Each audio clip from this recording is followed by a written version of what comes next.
성도 여러분 안녕하세요. 주의 평안을 전합니다. 7월 28일 수요일 오늘의 묵상 시간입니다. 오늘까지 우리의 삶을 인도하신 하나님께 우리가 감사의 고백을 다시 한번 드리며 또 새로운 마음으로 말씀 앞에 서는 오늘의 여정이 되도록 기도드립니다. 우리가 오늘 이 지혜의 말씀을 다시 펴고 읽고 또 접할 수 있음이 우리에게 큰 은혜이고 축복이지요. 오늘은 이사야서 49장 14절부터 50장 3절까지의 말씀을 같이 보면서 우리에게 들려주시는 말씀을 잘 듣고 또 우리를 향한 하나님의 뜻을 발견하고 말씀에 순종하며 복된 하루를 다시 새롭게 열어가게 되기를 바랍니다. 어제 본문에 이어서 오늘 말씀은 황폐해진 예루살렘의 재건과 회복을 약속해 주시는 말씀을 들려주고 있습니다. 비록 이스라엘이 범죄함으로 하나님께서 이들을 징계하셨지만 하나님께서는 한 번도 그들을 잊지 않으셨음을 말씀해 주시면서 이스라엘이 그들을 품고 있는 하나님의 마음을 깨닫고 회개하며 돌아오기를 원하셨습니다. 14절의 말씀을 함께 보겠습니다. 여인이 어찌 그 젖 먹는 자식을 잊겠으며 자기 태에서 난 아들을 긍휼히 여기지 않겠느냐.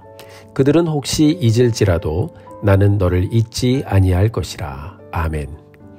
여러분, 세상에서 가장 따뜻한 단어가 바로 어머니라고 합니다. 어머니의 사랑은 자식을 10달 동안 몸에 품고 있다가 낳은 사랑입니다. 그래서 어머니의 사랑은 남다릅니다. 아이를 품고 아이에게 직접 젖을 먹이고 아이를 안고 아이와 눈을 마주치며 또 아이를 키운 그 어머니가 어떻게 그 아이를 잊을 수가 있겠어요? 잊을 수 없지요. 하지만 여러분, 우리는 종종 극단적인 이기주의에 사로잡힌 사람들의 모습을 대할 때가 있습니다. 제가 중국에 선교사로 가 있을 때 동료 선교사가 중국 아이 둘을 입양을 해서 키우는데요.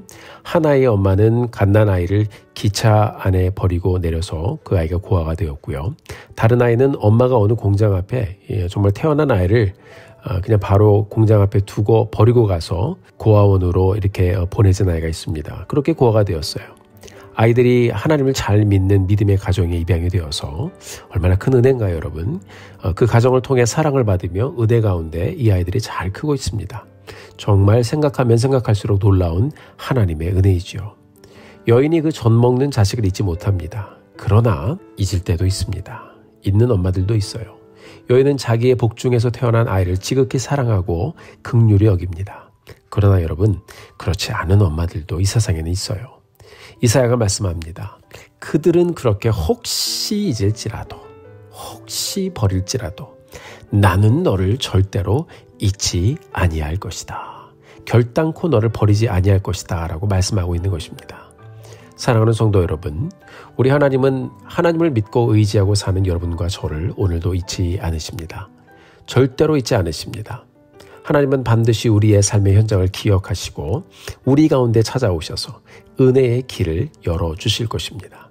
우리가 오늘을 다시 열어가면서 이 말씀에 의지하여 오늘도 나를 기억하시고 나를 결코 버리지 아니하시고 사랑으로 품고 가실 우리 하나님을 신뢰하며 다시 한번 하나님 앞에 나아가 이 복된 하루를 그분과 함께 열어가게 되기를 주님의 이름으로 축원합니다. 이어서 16절의 말씀을 보면 이렇게 말씀하고 있어요. 내가 너를 손바닥에 새겼고 너의 성벽이 항상 내 앞에 있나니.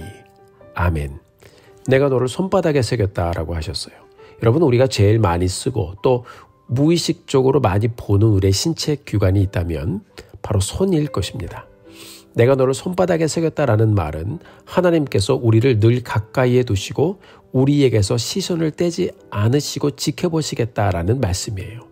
그리고 이어서 너의 성벽이 항상 내 앞에 있나니라고 말씀하고 있죠.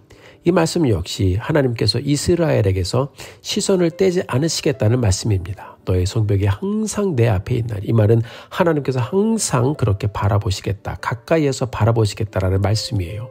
사랑하는 성도 여러분, 이것이 여러분과 저를 향한 우리 하나님의 마음입니다. 16절 이후에 이어지는 말씀을 보면 이스라엘을 손바닥에 새기고 늘 기억하고 바라보시는 이스라엘의 하나님께서 회복의 역사를 반드시 진행하실 것이고 그를 통해서 온 열방에 결국 하나님이 구원자이심을 선포하실 것이다 라고 말씀하셨습니다. 사랑하는 성도 여러분, 하나님께서 이스라엘을 그분의 손바닥에 새기셨습니다. 새겼다는 것은 절대로 놓지 않으시겠다라는 말씀이에요. 이것이 신약에 가면 구체적으로 어떻게 보여지나요? 우리 주님께서 손과 발에 못이 박혀 십자가에 달려 죽으셨어요. 나를 사랑하시는 하나님께서 나를 살리기 위해서 그분의 손바닥에 못이 박히기까지 그렇게 구속의 피로 우리를 사랑하시는 증거를 손바닥에 새겨 보여주셨습니다. 이렇게 우리를 죽기까지 사랑하신 하나님께서 신명기 6장 6절을 보면 이렇게 말씀하십니다. 오늘 내가 네게 명하는 이 말씀을 너는 너의 마음에 새겨라.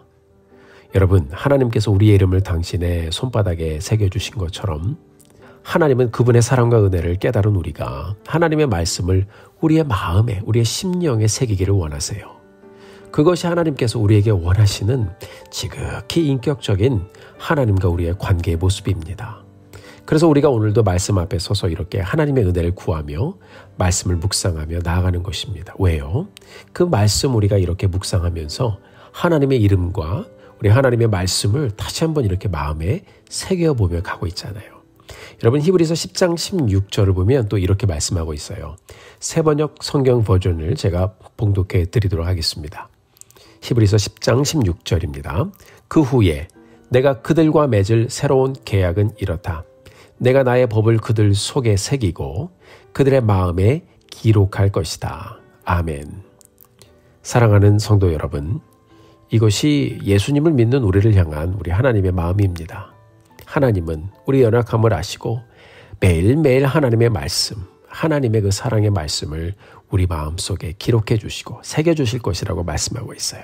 우리 성도님들의 마음에 우리 하나님의 이름이 새겨져 있나요? 그분의 말씀이 새겨져 가고 있습니까? 우리 모두 다시 우리의 삶을 돌아보면서 우리의 구원자 되신 주님께 기도하며 가기를 원합니다. 주님, 저도 매일매일 예수님의 이름과 하나님의 말씀을 마음에 새기면서 가겠습니다. 주님, 세상의 다른 것이 내 마음에 뿌리를 내리지 않도록 우리 주님 말씀에 순종하며 하나님의 말씀을 삶 속에 심으며 가겠습니다. 하나님 도와주세요. 주님 말씀 우리의 삶 가운데 새기게 해주세요. 부족한 나의 삶을 통해서 여호와 하나님이 나의 구원자이시고 인도자이심을 보여주시옵소서. 사랑하는 성도 여러분, 우리가 오늘도 이렇게 기도할 수 있는 것은요, 바로 우리 하나님께서 먼저 우리의 이름을 당신의 마음에 하나님의 손바닥에 새겨주셨기 때문이죠. 우리가 그 은혜를 다시 한번 깊이 기억하면서 우리도 우리의 삶에 하나님의 흔적이 보여지도록, 우리의 심령에 주님의 말씀이 새겨지도록 그렇게 이 하루를 열어가면서 말씀에 순종하며 이 하루를 누리며 가게 되기를 바랍니다. 함께 기도하겠습니다. 하나님 아버지, 감사합니다. 오늘 저희들에게 이렇게 귀한 날을 주시고 다시 한번 하나님 앞에 예배하며 또 주님 말씀 우리 마음에 새기며 갈 수 있도록 도와주신 것 감사합니다. 하나님, 주님의 이 사랑의 말씀이 우리의 삶 가운데서 치워지지 않게 해주시고 하나님 도와주셔서 우리는 부족하지만 하나님 우리의 모습 가운데 계속해서 주님 말씀 우리 마음에 담고 새겨가며 하나님의 흔적을 나타내며 또 그렇게 열매 맺는 우리의 삶 되게 하여 주옵소서.